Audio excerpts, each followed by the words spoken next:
도널드 트럼프 미국 대통령이 집권 2기 100일을 맞았습니다. 단 100일 동안 미국이 구축했던 세계 자유무역의 질서가 무너졌고 기축통화, 달러의 리더십은 치명적인 상처를 입었습니다.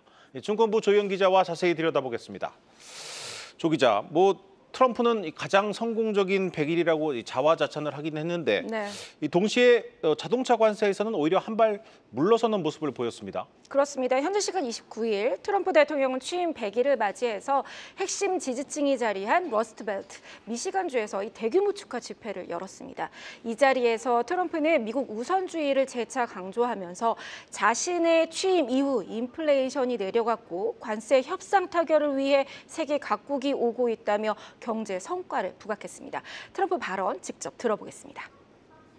Inflation is basically down, and interest rates came down despite the fact that I have a Fed person who's not really doing a good job. With my China tariffs, we're ending the greatest job theft in the history of the world. They want to make a deal, and we're going to make a deal, but it's going to be a fair deal. 그리고 여기에서 트럼프는 자동차 부품 관세 완화를 위한 조치를 공식 발표했는데요. 골자는 크게 두 가지입니다. 먼저 미국에서 만든 자동차에 대해 수입산 부품에 부과되는 25%의 관세를 2년간 한시적으로 줄이고 자동차 부품 관세는 다른 품목별 관세와 중복 적용하지 않기로 했습니다. 그러니까 캐나다와 멕시코에 부과되는 관세나 철강이나 알루미늄 관세 등과는 중첩되지 않는다는 것입니다. 다만 대중국 관세와는 합산하겠다는 뜻을 내포했습니다. 트럼프가 취임 100일 동안 서명한 행정명령 무려 142건입니다. 그러니까 바이든이나 오바마 대통령 같은 전임 대통령이 한 건 또는 아예 서명하지 않았던 것을 비교하면 상당한 차이인데요. 특히 폭풍 같은 관세 조치가 쏟아졌죠. 이제까지의 세계 자유무역 질서 그리고 미국이 주도해온 이 다자간 무역 체제를 해체하는 상호관세 부과 정책의 드라이브를 걸어왔습니다. 그리고 오늘 하워드 러트닉 장관과 스콧 베센트 장관이 나서서 각국과의 협상 가능성을 시사하는 발언에 나섰는데요.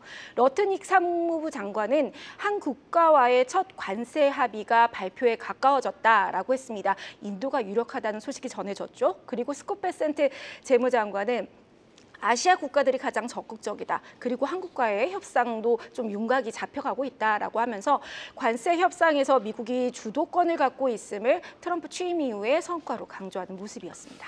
다른 여러 나라들과는 협상이 속도를 내는 분위기인데 정작 전 세계 경제의 절반을 차지하는 미국과 중국의 협상이 진전이 없습니다. 트럼프와 시진핑의 자존심 싸움 같은 분위기도 풍기는데 요즘 보면 미국이 약간 더 급한 것 같습니다. 그렇습니다. 트럼프 2기 출범 이후에 중국에 추가된 관세가 총 모두 한 145%이죠. 네. 이를 놓고서 트럼프 대통령조차 지속 가능한 수준이 아니라는 것은 알고 있다라면서 조정 가능성을 거론하기도 했는데요. 오늘 베센트 재무장관의 발언을 보면 여전히 미묘한 기싸움이 느껴지는 모습입니다. 베센트 장관은 일단은 중국을 제외한 17개국 무역 파트너와 대화 중이라면서 만약 이 관세가 유지된다면 중국은 1,000만 개의 일자리를 순식간에 잃을 수 있다. 책임은 중국에 있다. 이렇게 강조했습니다. 네. 이에 맞서서 중국은 미국의 관세 조치에 굴복하지 말자면서 연합전선 구축 의지를 밝혔는데요. 왕이 외교부장은 브릭스 외교장관 회의에서 굴복은 불량배를 더 과감하게 만들 뿐이다. 이렇게 강조하면서 브릭스 국가들이 다자 무역을 수호해야 한다고 나섰습니다. 월가에서도 이 미중 패권 경쟁에 대한 경고 등을 키우고 있는데 세계 최대 헤지펀드의 창립자인 레이 달리오는 트럼프 대통령의 관세 정책으로 인한 경제적 피해를 최소화할 시기는 이미 지났다면서 글로벌 투자자들이 대체 투자 수단을 고려해야 한다 이렇게 주장하기도 했습니다. 네, 일단 이 전 세계 주식시장은 관세 리스크가 이제 정점은 지났다 이렇게 판단하고 있는 것 같습니다. 트럼프의 100일 이 글로벌 주식시장 큰 폭풍을 겪지 않았습니까? 그렇습니다. 최근 6거래일 연속 뉴욕 증시가 상승하는 모습을 보이면서 트럼프 2기 100일간의 미증시 하락폭은 다소 줄었습니다. 그래도 역대 5번째로 큰 마이너스인데요. S&P 500 지수는 지난 1월 20일 이후 7% 하락했는데 상대적으로 미국을 제외한 세계 주요 증시 지수가 5% 넘게 상승한 것에 비교해 볼 수 있습니다. 골드만삭스는 글로벌 투자자들이 3월 초부터 이달 중순까지 약 한 달여 동안 동안 미국 주식시장에서 630억 달러어치, 우리 돈으로 90조 원 이상 팔았다고 분석했고요. 그리고 달러 인덱스가 트럼프 취임 이후 9% 넘게 떨어졌죠. 이 시기 달러 가치와 함께 미국채 가격도 동반 하락하는 모습을 보이는 반면 가장 많이 오른 것은 보신 것과 같이 금값이었습니다. 그러니까 최고의 안전자산으로 금을 선택한 것입니다. 그리고 서학개미의 사랑을 받아온 미국의 빅테크 M7이 특히 급락을 피하지 못했는데요.